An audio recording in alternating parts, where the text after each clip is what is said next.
नाज़रीन अवां सां अहम ख़बर शेयर कई पिया। Election tribunal doctor Zulfikar Mirza ऐं फ़हमीदा मिर्ज़ा जा नामज़दगी फारम रद्द थियण ते इलेक्शन कमीशन खे नोटिस जारी करे छॾिया आहिनि। इलेक्शन ट्रिब्यूनल जे जज नामज़दगी कागज़ रद्द करण ते इलेक्शन कमीशन खे नोटिस जारी कंदे 8 जनवरी ते जवाब तलब करे वरितो आहे। डॉक्टर ज़ुल्फ़िकार मिर्ज़ा बदीन जे क़ौमी असेंबली जे तक NA 223 ऐं सूबाई असेंबली जे 3 तकनि ते फारम रद्द थियण ख़िलाफ़ इलेक्शन ट्रिब्यूनल में अपील दाख़िल कराई हुई। फ़हमीदा मिर्ज़ा जा बैंक डिफॉल्टर हुजण ते क़ौमी असेंबली जे तक NA 223 ऐं औरतुनि जी मख़सूस सीट ते फारम रद्द कया विया हुआ।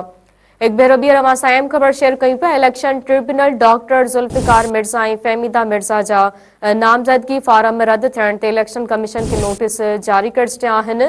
इलेक्शन ट्रिब्यूनल जे जज नामज़दगी कागज़ रद्द करण ते इलेक्शन कमीशन खे नोटिस जारी कंदे 8 जनवरी ते जवाब तलब करे वरितो आहे। डॉक्टर ज़ुल्फ़िकार मिर्ज़ा बदीन जे क़ौमी असेंबली जे तक NA 223 ऐं सूबाई असेंबली जे 3 तकनि ते फारम रद्द थियण ख़िलाफ़ इलेक्शन ट्रिब्यूनल में अपील दाख़िल कराई हुई। फ़हमीदा मिर्ज़ा जा बैंक डिफॉल्टर हुजण ते क़ौमी असेंबली जे तक NA 223 ऐं औरतुनि जी मख़सूस सीट ते फारम रद्द कया विया हुआ।